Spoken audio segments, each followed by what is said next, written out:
I recently learned China importation and I thought to get some tools I need for myself for a start, at least to try out my new acquired skill, right? I got the Q8 wireless mic, the one I'm using for this video. I got a tripod stand for myself. So while getting that, I thought instead of getting one each, why not get some extras? And you might see people that need it. So I have a Q8 wireless mic up for grab for 22,000 naira only.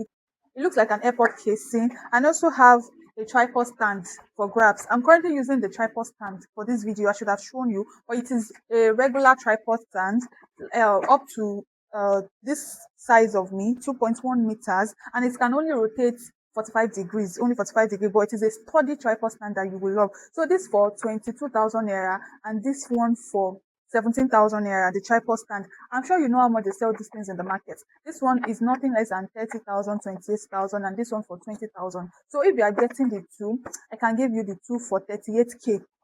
So send a DM if you're interested.